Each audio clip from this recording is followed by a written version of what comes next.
चलिए गाइस आगे बढ़ रहे इकोनॉमिक्स में हम अभी, ठीक है। सो हमने लास्ट क्लास में एक्सप्लिसिट और इम्प्लिसिट कॉस्ट क्या होती है इसके बारे में क्या कर रहा था, डिटेल में स्टडी कर रहा था कि what is mean by explicit cost, what is mean by implicit cost, ये सारी चीजें हमने डिटेल में लास्ट क्लास में क्या करी थी, स्टडी करी थी। उसके बाद हम लोगों को उसमें देखना है कि जो इम्प्लिसिट कॉस्ट थी वो अपॉर्चुनिटी कॉस्ट भी हम उसको बोल सकते हैं, वो सारी चीजें हमने देखे थे कल। तो यहाँ तक पूरा एक चीज हमारी कंप्लीट हो गई थी। Now we are moving forward towards opportunity cost. अब हम बात कर रहे हैं किसकी, अपॉर्चुनिटी। वैसे तो सर इम्प्लिसिट कॉस्ट को भी अपॉर्चुनिटी कॉस्ट बोल सकते हैं, है ना, एक ही बात है। तो वही चीज़ यहाँ पे डिटेल में थोड़ी समझा के दी हुई है, थोड़ा सा पढ़ लेते हैं तो अच्छा लगेगा। Opportunity cost refers to the value of sacrifices made. बोल रहा है कि जो भी सेक्रीफाइसेस आप करते हो, ठीक है, कोई भी, जैसे मैंने जॉब छोड़ी, जॉब छोड़ के मैंने प्रैक्टिस करा, तो मैंने जॉब छोड़ी, वो मेरा सेक्रीफाइस है, ठीक है। तो वो सेक्रीफाइस की कितनी वैल्यू है, तो भाई साहब अगर आप जॉब करते तो आपको 10 लाख रुपए मिलते हैं, तो मेरी सेक्रीफाइस की कितनी वैल्यू है, मेरी सेक्रीफाइस की 10 लाख रुपए वैल्यू है। सो दैट 10 लाख रुपए is nothing but my opportunity cost, that 10 lakh rupees is nothing but what, my opportunity cost. वो 10 लाख को मैं क्या बोल सकता हूँ, मेरी अपॉर्चुनिटी कॉस्ट बोल सकता हूँ, ठीक है। और दी benefits foregone in accepting an alternative course of action. या तो अपॉर्चुनिटी आपने कोई छोड़े, या सेक्रीफाइस आपने कोई करे, या आपको कोई बेनिफिट क्या करे आपने छोड़े कोई ऑल्टरनेटिव एक्शन के लिए। ऑल्टरनेटिव मतलब जॉब, जैसे जॉब और प्रैक्टिस, ये सबसे अच्छा है क्योंकि भाई हमारे फील्ड से रिलेटेड है ना, तो अपने फील्ड से रिलेटेड है तो बट ऑब्वियस बात है, थोड़ा सा आसान रखता है याद रखने में, ठीक है। Opportunity cost refers to the opportunity foregone and it involves a comparison between opportunity cost refers to, क्या बोल रहा है, the opportunity foregone, जो आप opportunity क्या कर रहे हो, छोड़ रहे हो, that is called as opportunity cost, ठीक है। तो that opportunity cost जो आप छोड़ रहे हो, it involves a comparison between the policy and that has was chosen and the policy that was rejected। हाँ, बट अब ऐसी बात है, cost relating to sacrifice alternative. भाई यहाँ पे आपका कंपैरिजन रहता है, जो आप अपॉर्चुनिटी ले रहे हो और दूसरी जो आप अपॉर्चुनिटी छोड़ रहे हो, तो जो अपॉर्चुनिटी छोड़ रहे हो उसकी क्या कॉस्ट आपको लग रही है, सर कॉस्ट कैसे निकालेंगे, बट ऑब्वियस ही बात है उसकी जो वैल्यू है, जितने आपने जॉब, जो चीज़ के लिए आपने क्या करे, वो अपॉर्चुनिटी छोड़े हो। Opportunity cost arises only when alternatives are available. जो अपॉर्चुनिटी कॉस्ट कब अराइज होती है, जब आपके पास ऑल्टरनेटिव। सर ये ना एक चीज़ याद रखना, मार्क यहाँ पे ऑलरेडी करके दिया है बेटा, मार्क करने का तो कुछ है नहीं, ठीक है। अब यहाँ पे only when alternatives are available का मतलब, भाई अगर कोई चीज में अल्टरनेटिव ही नहीं, आपके पास कोई अल्टरनेटिव नहीं, आप सिर्फ और सिर्फ जॉब कर सकते, प्रैक्टिस करने जैसा आपके पास कोई ऑप्शन है ही नहीं, ठीक है। तो आप सिर्फ और सिर्फ जॉब कर सकते, तो आपके पास अल्टरनेटिव अवेलेबल ही नहीं है, तो वो केस में आप अपॉर्चुनिटी कॉस्ट कैलकुलेट कर सकते हो क्या, आंसर इज नो। वो केस में आप बिल्कुल भी अपॉर्चुनिटी कॉस्ट क्या नहीं कर सकते, कैलकुलेट नहीं कर सकते। तो अपॉर्चुनिटी कॉस्ट कैलकुलेट करने के लिए ऑल्टरनेटिव ऑलवेज होना चाहिए। Opportunity cost do not involve any cash payment as such, yes we all know that it is an implicit cost. कोई पेमेंट नहीं होती अपॉर्चुनिटी कॉस्ट में, आप कोई खर्चा नहीं इनकर कर रहे हो, बट आपने जो अपॉर्चुनिटी फॉरगॉन की है, छोड़ी है, उसकी क्या निकाल रहे हैं हम लोग, वैल्यू निकाल रहे हैं। तो वॉट एवर अपॉर्चुनिटी आपने छोड़ी है, फॉरगॉन की है, उसकी हम क्या निकाल रहे हैं, अपॉर्चुनिटी, उसकी कॉस्ट निकाल रहे हैं, उसकी वैल्यू निकाल रहे हैं। Thus they are different from outlay cost which involve some payment to outsider. Outlay cost मतलब एक्सप्लिसिट कॉस्ट, आप जो भी पेमेंट कर रहे हो रॉ मटेरियल के लिए, लेबर के लिए, तो आप एक्चुअली में पेमेंट कर रहे हो। सो आप अपॉर्चुनिटी कॉस्ट को उसके साथ कंपेयर नहीं कर सकते कि मैंने यहाँ पे इतनी पेमेंट की होंगी इसलिए मेरी इतनी अपॉर्चुनिटी कॉस्ट है, नहीं। अपॉर्चुनिटी कॉस्ट इज व्हाट, आप जो भी क्या कर रहे हो, ऑल्टरनेटिव छोड़ रहे हो, वो ऑल्टरनेटिव फॉरगॉन की आपकी वैल्यू, तो value of sacrifice made, that is called as opportunity cost. Are you getting my point. तो इसमें कैश पेमेंट कोई होती नहीं है, और दूसरा ये रिकॉर्ड भी नहीं होती है बुक्स ऑफ अकाउंट्स में। एग्जांपल्स हम मैंने सारे दे दिए, आप देख ले सकते हैं बाद में। मैं बुक्स के एग्जांपल इसलिए कम पढ़ाता हूँ क्योंकि ऑलरेडी मैंने पढ़ा चुका एग्जांपल्स, आपको मैं 2-4 बुक वाले पढ़ाऊंगा तो फिर क्या हो जाएगा, लिमिटेड एग्जांपल्स हो जाते हैं। मैं ऑलवेज ट्राई करता हूँ कि मैं ज़्यादा एग्जांपल्स लेने की कोशिश करूँ क्योंकि क्लैरिटी ज़्यादा बनी रहेगी। बुक में तो एग्जांपल दिए ही है ना, आप भी बाद में भी पढ़ सकते हैं। दूसरी आती है डायरेक्ट कॉस्ट और इनडायरेक्ट कॉस्ट। सर हम तो अकाउंट्स के स्टूडेंट है सर, हमको तो बहुत अच्छे से आता है सर ये डायरेक्ट कॉस्ट क्या होता है, इनडायरेक्ट कॉस्ट क्या होता है। थोड़ा सा मैं उसको इलेबरेट कर देता हूँ। Direct cost basically called as traceable cost which is directly related to production, which is directly related to sales, that is called as direct cost। मतलब वो प्रोडक्ट में ट्रेस करी जा सकती है। तो फॉर एग्जांपल मेरी मैन्युफैक्चरिंग इंडस्ट्री है, so this plastic, this buttons, ठीक है, ये एसी का रिमोट है हमारे, तो एसी के रिमोट की ये प्लास्टिक, ये एसी के रिमोट के बटन्स, ठीक है, ये अंदर जो स्टिकर वगैरह लगे ये सब, तो दीज आर ट्रेसेबल कॉस्ट। आप ट्रेस कर सकते हो कितनी लगी है, कितने अमाउंट में प्लास्टिक लगा है इस प्रोडक्ट के अंदर, कितने अमाउंट में लेबर लगी है इसके अंदर, ठीक है, ट्रेस कर सकते हो इजीली, प्रोडक्ट वाइज ट्रेस कर सकते हो इजीली। बट सोच के देखो कि आप सैलरी को, मतलब मेरे यहाँ पे जो रेंट पे कर रहा हूँ बिल्डिंग का, या इलेक्ट्रिक पावर जो हमारे ऑफिस की पे हो रही है, सैलरी पे हो रही है जो एम्प्लॉइज को, लेबर को वेजेस नहीं, क्या वो ट्रेस कर सकते? Answer is no. Sir trace नहीं कर सकते मतलब हमको पता तो लग जाएंगे ना कितना खर्चा हुआ है, बराबर है, बट क्या पर प्रोडक्ट वाइज आप उसको कैलकुलेट कर पाओगे प्रॉपर्ली कि ये प्रोडक्ट में इतनी लगी है, वो प्रोडक्ट में इतनी लगी है, ये में इतनी? Answer is no. So those cost which are not directly traceable, not directly identified to a specific goods और सर्विसेज, क्योंकि वो कंबाइंड लगती है.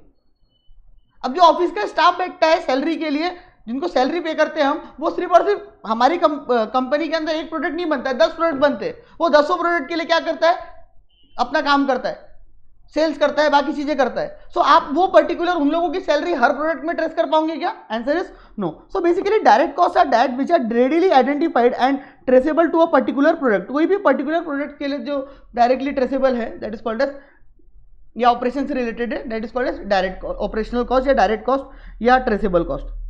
Indirect cost are not readily identified nor visible ट्रेसेबली, मतलब आप इसको आसानी से ट्रेस नहीं कर सकते. ठीक है, इसको ट्रेस करना इतना आसान नहीं है.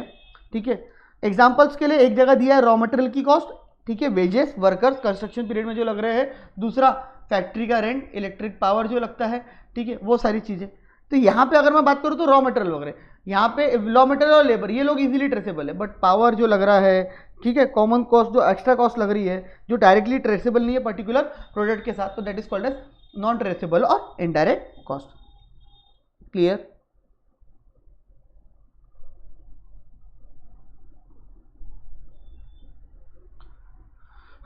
Clear? Okay.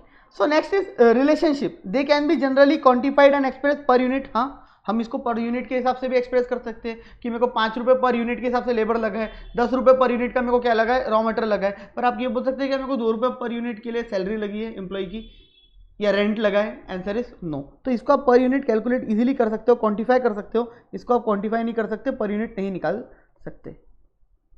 अकाउंटिंग, हाँ, they are directly charge to product operation और plant, they are directly identified, they are apportion and absorb. इसको बांटा जाता है. ये जो कॉस्ट होती है ना, ध्यान से सुनना, ये जो डायरेक्ट कॉस्ट होती है ना, डायरेक्टली कॉस्ट तो दिखती है कि भाई मैंने 10 रुपये का रॉ मटेरियल लिया है, 15 रुपये का लेबर लगा है, वॉट एवर, ये डायरेक्ट दिखती है. बट आप ये आगे के लेवल पे पढ़ोगे, इंटर लेवल पे, कि हम जो ये कॉस्ट होती है, जो इनडायरेक्ट और नॉन ट्रेसेबल कॉस्ट होती है, बेसिकली वो जो आप पीएनएल अकाउंट में क्या करते हो, बुक करते हो, तो वो वाली कॉस्ट जो है, जो आप डायरेक्टली पीएनएल अकाउंट में बुक करते हो, सो वो वाली कॉस्ट को आप ट्रेस नहीं कर सकते. तो वो आप कॉस्ट को क्या करते हो, अपोर्शन करते हो या अब्जॉर्ब करते हो. अपोर्शन का मतलब होता है आप बांटते हो, कि सपोज मैंने इस बार अगर 100 यूनिट्स बनाए और मेरी ये वाली कॉस्ट मेरी लगी है सपोज 10,000 की, तो मैं क्या करूंगा, 10,000 डिवाइडेड बाय 100 करके 100 रुपये पर प्रोडक्ट क्या कर दूंगा, बांट दूंगा.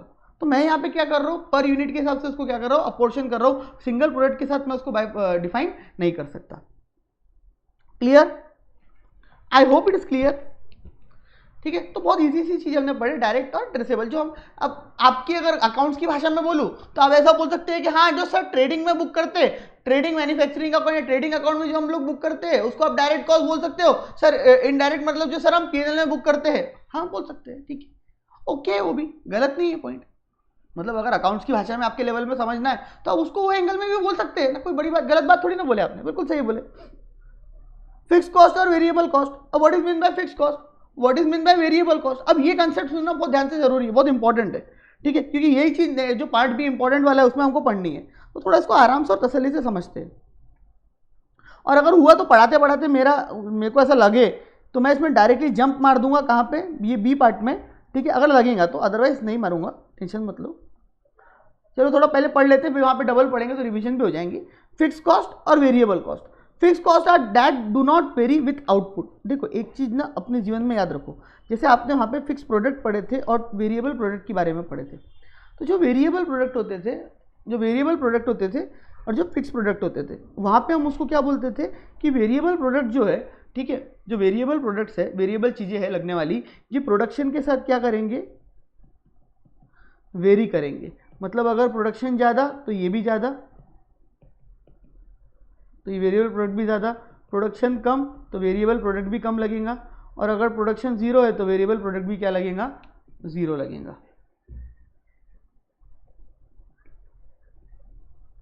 तो ये भी क्या लगेगा, वापस से बोलता हूँ. देखो, तो प्रोडक्शन के साथ साथ ये वेरिएबल प्रोडक्ट क्या करते थे, एसोसिएटेड है. मतलब अगर मेरा प्रोडक्शन बढ़ेगा तो ये भी बढ़ेंगे, मेरी प्रोडक्शन कम होगा तो ये भी कम होंगे. मतलब मैं कोई, अगर मैं मान लो रिमोट के 100 यूनिट बना रहा हूँ तो मेरे को बटा वैसी बात है, रॉ मटेरियल भी लगेगा 100 यूनिट्स के हिसाब से. 10 बना रहा हो तो 10 के हिसाब से लगेगा, नहीं बना रहा हो तो नहीं लगेगा वेरिएबल प्रोडक्ट, उसमें क्या है। दूसरा आता है fix product. What is mean by fix product? Fix product क्या होता है भाई साहब? फिक्स प्रोडक्ट का बहुत सिंपल सा मतलब होता है कि जो आपके प्रोडक्शन के साथ चेंज ही नहीं होता है। से फॉर एग्जांपल आपकी बिल्डिंग, आपकी मशीन, दीज आर फिक्स्ड, ये बिल्कुल चेंज नहीं होता है, ठीक है। तो बेसिकली फिक्स प्रोडक्ट से एसोसिएटेड जो कॉस्ट होती है that is called as fix cost. इससे एसोसिएटेड जो कॉस्ट होती है that is called as variable cost. मतलब ऐसे फैक्टर्स ऑफ प्रोडक्शन, ऐसे इनपुट्स जो आपको बनाने के लिए, प्रोडक्शन करने के लिए लगते हैं, ठीक है। तो यहाँ पे नहीं तो बाद में ये मत बोलना एफपी का मतलब सर फिक्स कॉस्ट कैसे हुआ, वीपी का मतलब वेरिएबल कॉस्ट कैसे हुआ। भाई ये एफसी है, इसको एफसी बोला जाता है, ठीक है, और इसको वीसी बोला जाता है। ये फिक्स एफपी और एफपी मतलब फिक्स प्रोडक्ट और वेरिएबल प्रोडक्ट। तो जो इनपुट्स प्रोडक्शन होते हैं उसके अंदर दो चीजें होती है, एक फिक्स होते हैं, एक वेरिएबल होते हैं। तो फिक्स प्रोडक्ट के ऊपर लगने वाले जो खर्चे हैं, जो कॉस्ट है, ठीक है, that is called as fix cost. Say for example building के ऊपर हम रेंट पे कर रहे हैं तो that rent is nothing but fix cost, ठीक है। से फॉर एग्जांपल इलेक्ट्रिसिटी के लिए हम जो इलेक्ट्रिसिटी का बिल पे कर रहे हैं that is nothing but fix cost. Raw material purchase करने की हम जो पैसा दे रहे हैं that is nothing but called as variable cost, क्योंकि वो वेरी करेंगे विद द प्रोडक्शन। लेबर को जो हम पैसे दे रहे हैं that is nothing but called as variable cost. So basically variable cost is simple as जो प्रोडक्शन के साथ चीजें चेंज होती है, जितनी भी चीजें प्रोडक्शन के साथ चेंज होती जाती है, ठीक है, जो फैक्टर्स लगते हैं, ठीक है, तो उसके ऊपर लगने वाली cost that is nothing but called as variable cost. और फिक्स कॉस्ट का मतलब होता है कि वो कॉस्ट जिन कॉस्ट के जो बेसिकली फिक्स रहती है, फिक्स प्रोडक्ट के ऊपर लगती है, ठीक है, जैसे लाइक रेंट, ये वो। सो अब शॉर्ट में ऐसा समझो कि variable cost very with the production. If the production goes up, fixed cost variable cost also goes up. If the production goes down, variable cost also goes down. If the production is at zero, variable cost is also zero. But in all cases, बड़े कम हो या zero रहे production, fix cost would be always same. तो आज से अपनी guard मान लो कि फिक्स कॉस्ट जो होती है बेसिकली इसको टोटल फिक्स कॉस्ट बोलते हैं हम। क्या बोलते हैं इसको हम? Total fix cost. जैसे रेंट हो गया एक, उसके अलावा इलेक्ट्रिसिटी हो गई, तो दो चार कॉस्ट मिला देते हैं ना हम, सारी चीज़ों को मिला देते हैं, सारी फिक्स कॉस्ट को, तो टोटल फिक्स कॉस्ट बोलते हैं। इसको हम क्या बोलते हैं? Total variable cost. इसको हम क्या बोलते हैं? Total variable cost. इसको हम बोलते हैं टोटल वेरिएबल कॉस्ट। तो ये एक होगी टोटल फिक्स कॉस्ट और एक होगी टोटल वेरिएबल कॉस्ट, ठीक है। ये जो है ये प्रोडक्शन के साथ क्या रहती है? सेम रहती है। ये विद द प्रोडक्शन क्या होती है? वेरी होती है। वेरी का मतलब क्या हो गया? चेंज होती है, ठीक है। तो अगर प्रोडक्शन बढ़ेगा तो ये भी बढ़ेंगी, प्रोडक्शन कम होगा तो ये भी कम होंगी, प्रोडक्शन जीरो रहेगा तो ये भी सेम कम जीरो रहेंगी। But in all cases fix cost तो आपको लगने वाली है। इसको इस तरीके से समझो। से फॉर एग्जांपल आपने बिजनेस चालू किया, ठीक है, आपने माउस बेचने का बिजनेस चालू किया, ठीक है। तो अब आपके यहाँ पे आप माउस बेच रहे, तो बट ऑब्वियसली बात है आपके माउस 1 बिके, 2 बिके, 4 बिके, 10 बिके, ठीक है, उस हिसाब से आपको माउस परचेस करने पड़ेंगे। बट आप जो दुकान पे बैठ के माउस बेच रहे हो उसका रेंट, आपके माउस बिके या ना बिके, कम बिके या ज्यादा बिके, क्या आप उसके अकॉर्डिंगली उसको रेंट पे करोगे? Answer is no.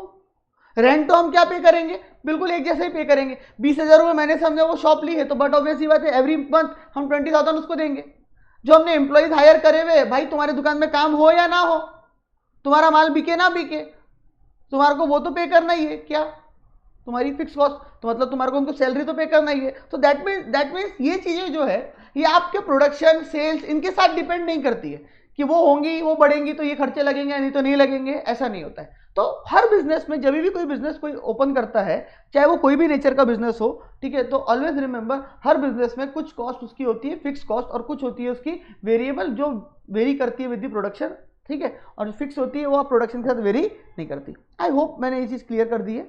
तो यहाँ पे वही बातें लिखी हुई है, fix cost are that do not vary with the output up to a certain level of activity. And what is that certain level of activity? We all know that कि भाई जब भी हम कोई मशीन लेते हैं, ठीक है, जब भी हम कोई मशीन लेते हैं तो इस मशीन की क्या रहती है? कैपेसिटी रहती है।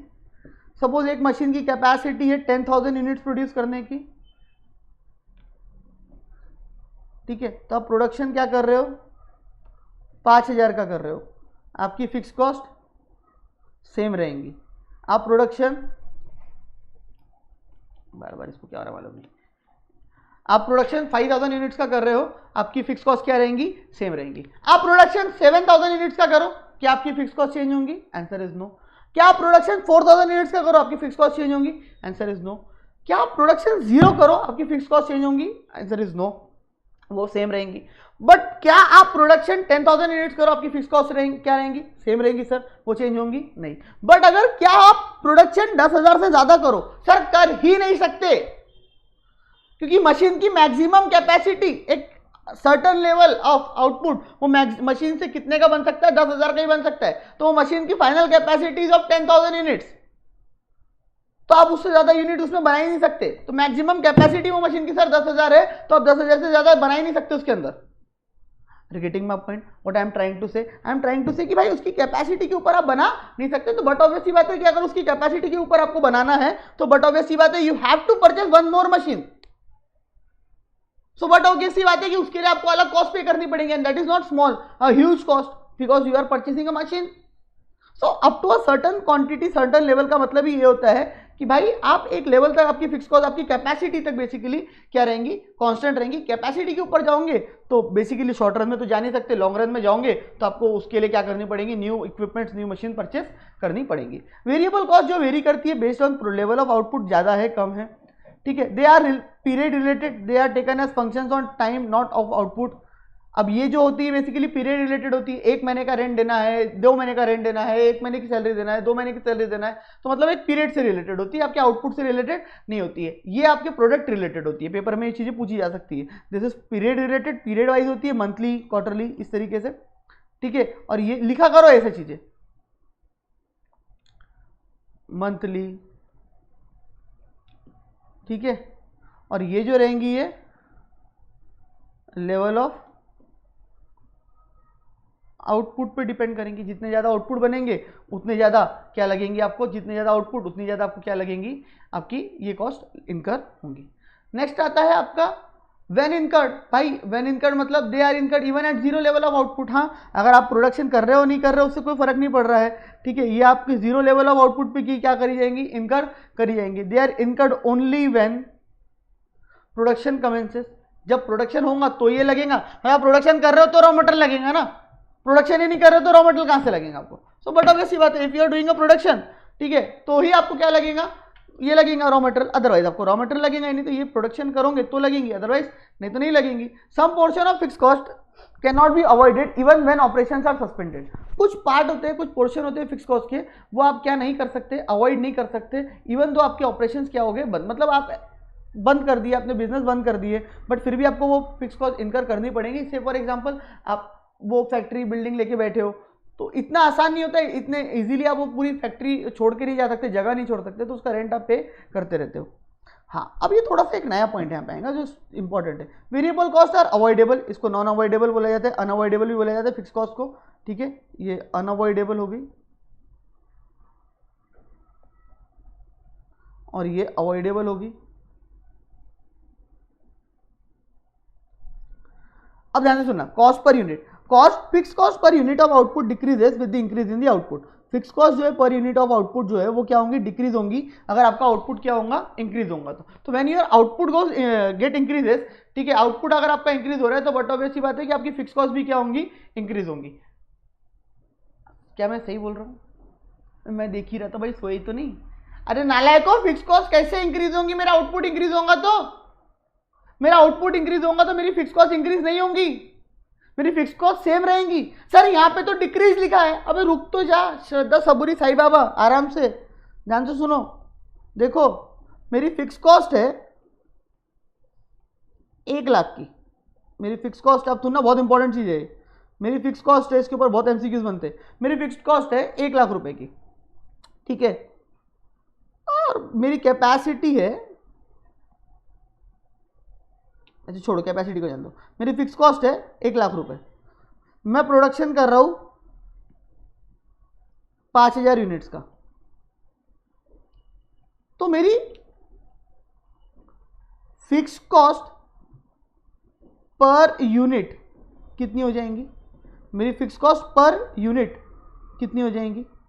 सर कितनी हो जाएंगी मतलब, बट ऑब्वियस सी बात है 1,00,000 आपने फिक्स कॉस्ट इनकर करी है, डिवाइडेड बाय आपके जो आउटपुट है इन बना रहे हो आप वो 5,000 बने हैं, so basically 1,00,000 divided by 20 per unit. तो मैं ऐसा बोल दूंगा कि अगर मैं 5,000 यूनिट बनाता हूँ तो मेरी जो फिक्स कॉस्ट है वो 20 रुपये पर यूनिट के हिसाब से रहेंगी।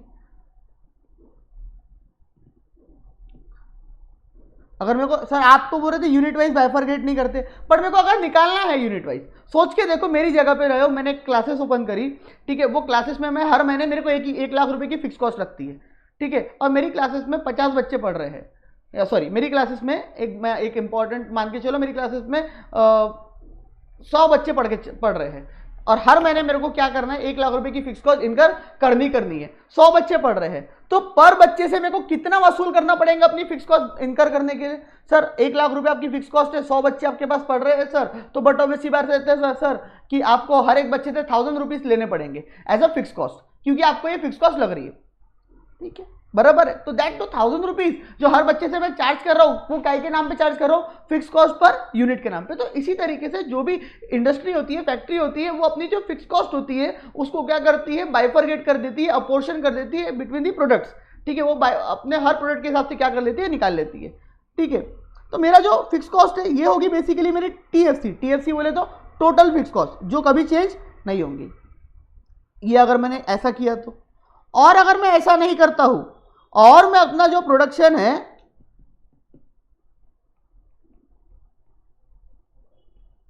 वो करता हूं 10,000 यूनिट्स का,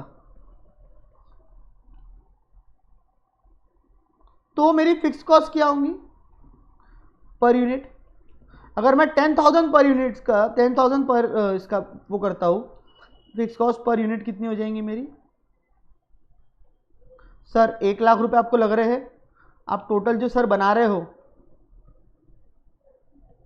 वो 10,000 यूनिट्स बना रहे हो, सो बेसिकली ₹10 पर यूनिट। सो बोलने का मतलब क्या हो गया? बोलने का मतलब सिंपल सा हो गया कि भाई अगर मैं क्या कर रहा हूँ, प्रोडक्शन कर रहा हूँ 5,000 यूनिट्स का, तो मेरे को 20 रुपये पर यूनिट लग रही है। मैं प्रोडक्शन कर रहा हूँ 10,000 यूनिट्स का, तो मेरे को 10 रुपये पर यूनिट लग रही है। तो सर इससे तो एक चीज समझ में आ रही है कि जैसे आप प्रोडक्शन बढ़ा दोगे तो आपकी जो फिक्स कॉस्ट पर यूनिट है वो क्या हो जाएंगी, कम हो जाएंगी। हाँ सोच के देखो ना, मैंने पहले 100 बच्चों को पढ़ाया, 100 बच्चों को पढ़ाया, मेरी फिक्स कॉस्ट 1,00,000 थी, तो हर बच्चे से मेरे को अपनी कॉस्ट बेयर करने के लिए 1,000 रुपए लेने पड़ते थे। तुम सोच के देखो, मैं 1,00,000 रुपए फिक्स कॉस्ट इनकर कर रहा हूं और मैं 200 बच्चों को पढ़ा रहा हूं, तो हर बच्चे से मेरे को कितनी फीस लेनी पड़ेगी? मिनिमम 1,000 रुपए। ये 500 में मेरा काम हो जाएगा। सर 500 में आपका काम हो जाएगा ना, क्योंकि आपकी 1,00,000 रुपए आपको इनकर कर रहे हो, आप 200 बच्चे पढ़ा रहे हो, तो पर बच्चे के हिस्से में कितना आएगा सर? 500 रुपए आएगा।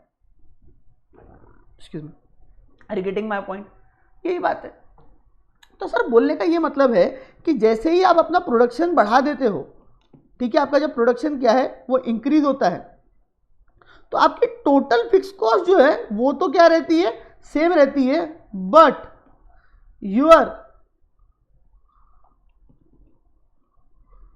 Fix cost per unit, basically इसको बोला जाता है एवरेज फिक्स कॉस्ट। ये जो हमने निकाले ना, ये बेसिकली हमने क्या निकाले पता है आपको?